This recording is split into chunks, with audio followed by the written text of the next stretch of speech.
Well, we made an interesting decision concerning taking these cabinets down and the counters and redoing this little kitchen area in the condo.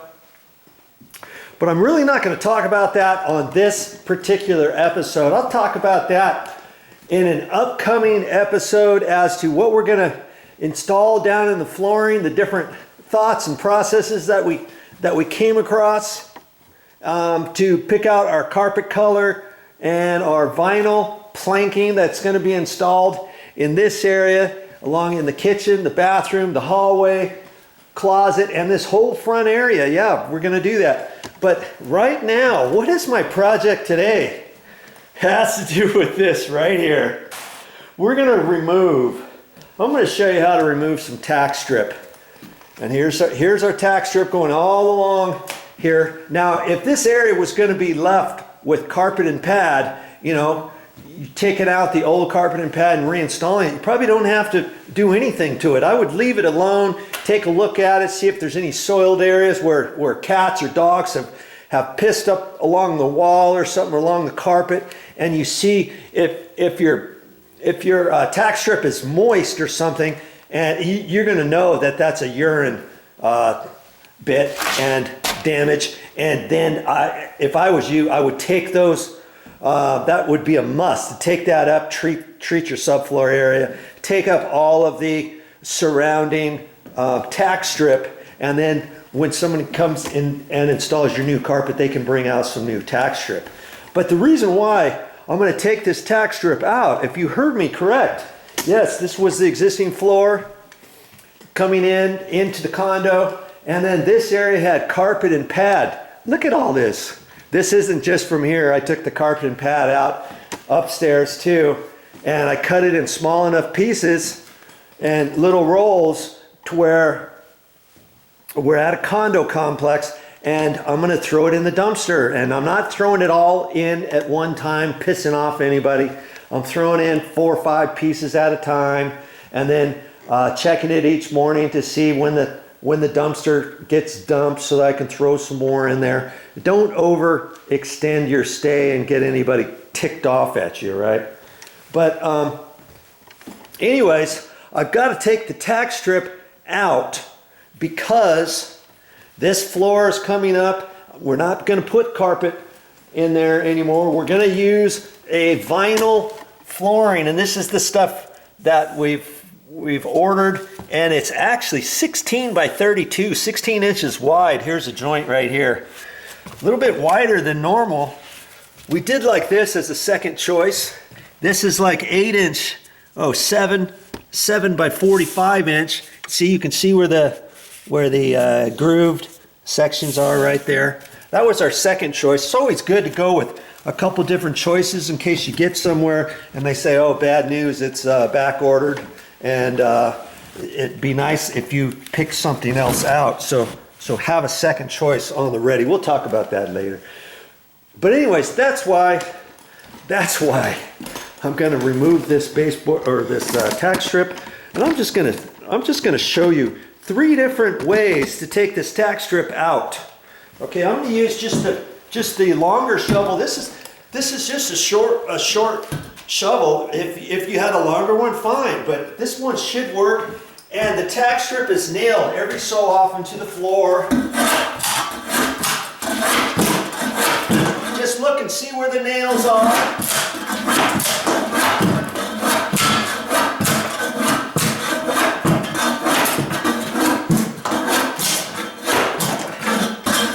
There we go.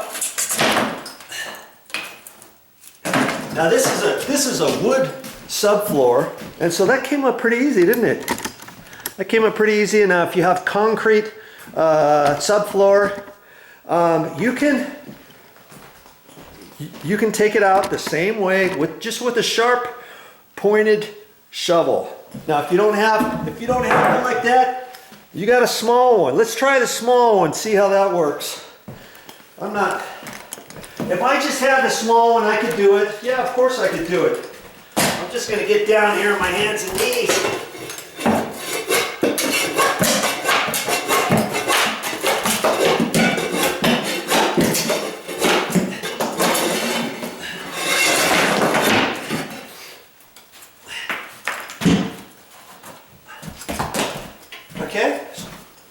little shovel will work. Let's see if I can do it just standing up. This would be a backbreaker.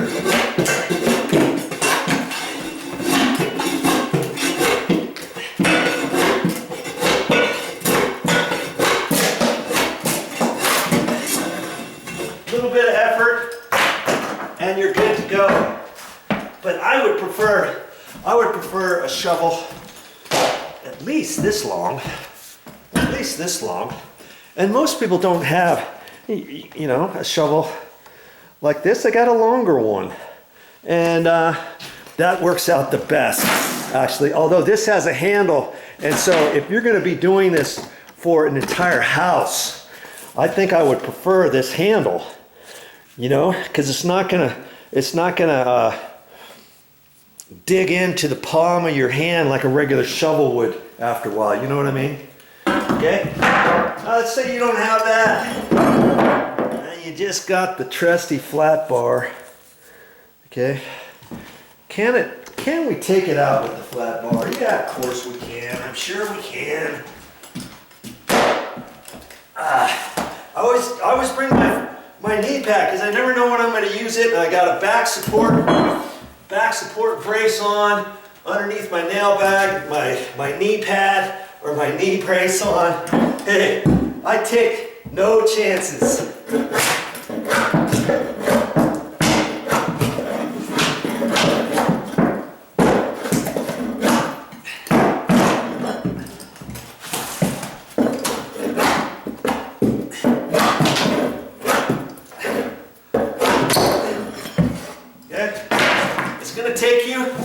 It's going to take you a little bit more effort with that, but this is like the roofing one for asphalt shingles and stuff. See how it dips down like that? That way you can get under there and use that as a pry bar, hit on top of that, kaboom, doink. Or you can use it that way. If you got a stubborn one, obviously, you can just do it this way and hit it.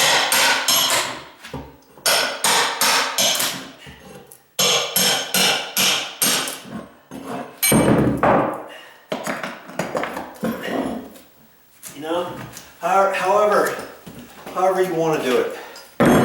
Okay? You don't have to pay somebody else to remove your carpet tack strip. I'm gonna sit here and get the rest of this with the bigger shovel, I think.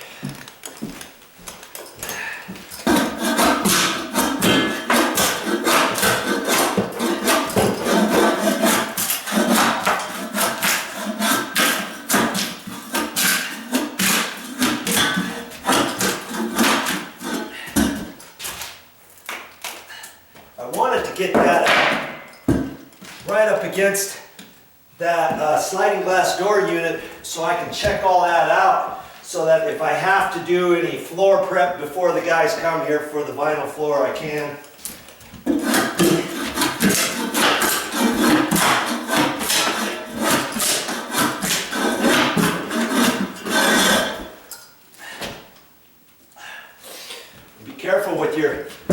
Be careful with the tack strip, because you've got all the nails. They're going up this way at an angle, and then you grab onto that. You just have to be gingerly lifting that. See, I got just rubber gloves on, and Mommy brought some heavier gloves.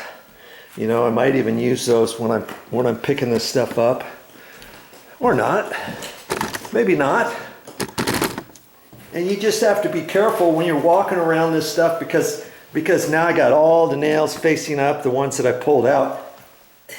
Because obviously these are the nails that nailed it down. And then you've got all of the angled nails up on the surface of this, and that's what holds your carpet in. See, it's like that. Or actually up against the wall. Is there a right and wrong way to install this? Of course there is. You got to have all the nails, see, like that, facing that direction. So when you stretch the carpet, those nails are what grabs it to keep the carpet from stretching back. Okay, so much for that.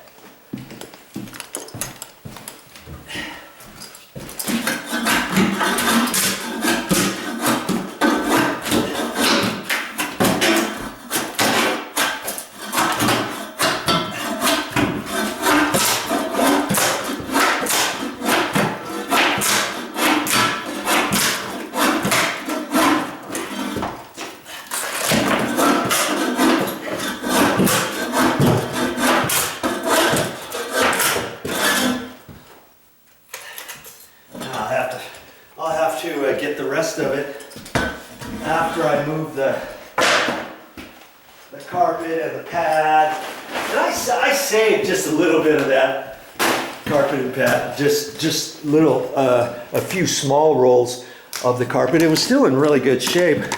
And I've got it up in storage, way up high now.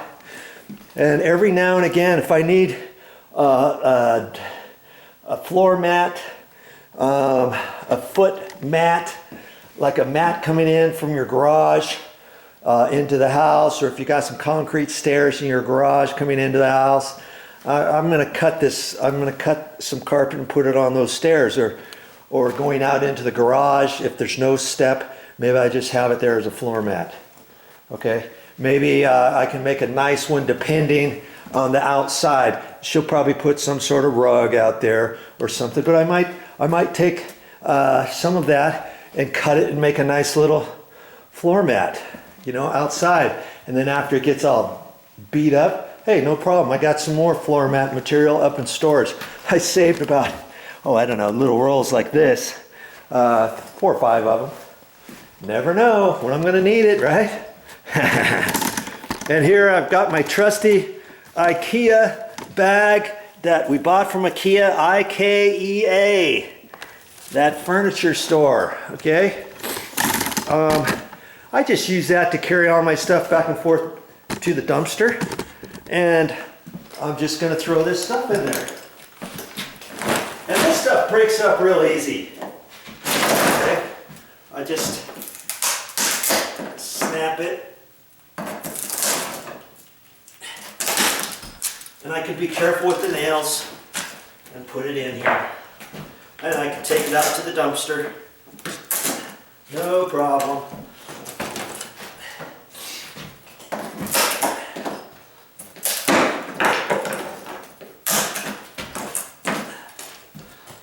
Of course, I probably wouldn't use a bag like this if I had a construction container on the job site, let's say. But then again, maybe I would. Who knows?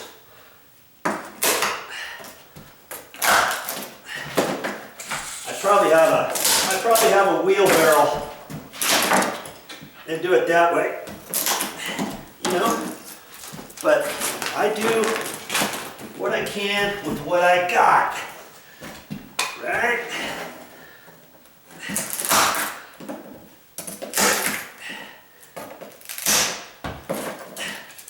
Okay, there, and I can carry it out. It's got small handles and big handles. I can put that over my shoulder, whatever, carry it out there. And I try to be as careful with this as I can, so I don't get any rips in it or nail holes sticking through it. It's really a good thing. Next time you see an IKEA store, maybe go in just to get that. They used to sell those, that bag, when we went one time, we had like 4 bags because we bought all kinds of stuff. Mommy bought all kinds of stuff. And I thought, hey, I'll just save those bags. So I folded them all up, put them in the garage on a storage shelf, and I've been using this one as my construction one, and I still got like 3 bags all nicely folded up. And so they don't take up much room, and just get one at IKEA. The other thing I got at IKEA for $1 is a long shoehorn. So I put my shoes on each morning. I just reach down there, grab it with my shoehorn, pull it out, put my shoe on, and that way I never have to untie my shoes. See these shoes? These shoes, I've had them for a long time now, and I've probably had to tie them in a bow, maybe less than 10 times overall. Maybe 5, maybe only 5 times, because I use my shoehorn from IKEA. and it cost me like 99 cents. That was probably 4 years ago. Maybe they're $1.50 now. But anyway, hey, that's how I'm taking care of my tack strip. And that's how you can do it too. Hey, save the money. Take your carpet out on your own. Take your carpet pad out on your own. And take your tack strip out. And I've got some squeaks on the floor. I'll show that on another video. Watch for it on these episodes. Well, that's all I got for this time. But I'll be back with more videos.